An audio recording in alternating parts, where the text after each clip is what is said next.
So how intertwined is the U.S. government with these big tech companies trying to censor American speech? Now, we know, because this was exposed, the Facebook content request system exposed by The Intercept.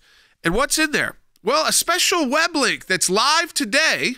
So this is not something that just was, live a couple of years ago. Live today, facebook.com/X takedowns/login. You have to have a government or law enforcement .govs .something to log into this. We don't know exactly who was able to log in, but we do know that when they log in, there's a formalized process for them to flag content on Facebook or Instagram and request that it be throttled or suppressed. You go, no, certainly not. Certainly not. There's not a portal on social media where the government goes in and says, good, bad, no, I don't like this. But there is. And there is this way for them to easily report it. Even the domain is ominous. X takedowns. Takedowns. There's First Amendment issues here. There's FOIA issues here potentially to know, okay, how did Mayorkas testify? Let's play this real quick. How did the DHS secretary testify that none of this is going on? He goes to the media, goes on CNN and says none of this is going on. Take a listen, Bite 16. I'm sure there are documents pertaining to this board, minutes of meetings, communications about who would serve on the board. Will you release those to this committee?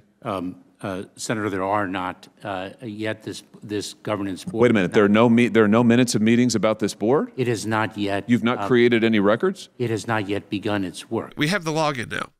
It started, whether they want to call it that. Listen, that's Washington talk because he kept saying the board. Yeah. The board was dissolved.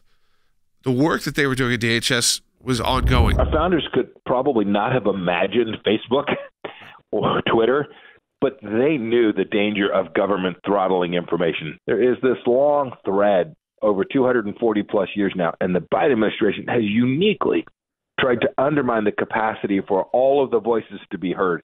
They want to use government power combined with the incredible capabilities of these businesses. To your point about the portal, that is real-time capacity to shut down information without any oversight any place inside of the system. This is deeply dangerous. I'm confident there'll be lawsuits filed as a result of this, but more importantly, I hope when we get a Congress here in January that has the capacity to conduct oversight, that they will look into what they were doing when they got rid of the Disinformation Governance Board. But disinformation governance was something they were continuing to do every day. They took people off of terror teams. And this is the IG report, off the teams that are focusing on Al-Qaeda and other Islamic terror groups, and put them on these domestic teams to shift there. To me, we're literally the week from Election Day. And the idea that all of these topics could be used to dethrottle a message of someone who's a political opponent of Joe Biden or the Democrat Party. We've seen now they want to not talk about the withdrawal from Afghanistan, this terrible debacle that had 13 Americans killed.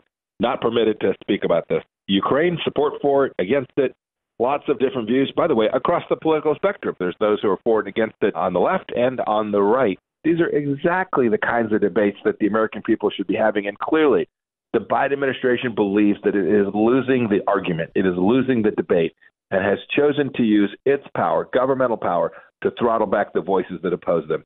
I can't tell you how troubling that is. As we said, they targeted social media platforms, but also cable news, hyperpartisan media, talk radio, and the topics. This is what we went through as well, which I think, again, like we talked about the Ukraine, the U.S. withdrawal, whatever racial justice means, even the COVID origins. There's no definitive answer on yet.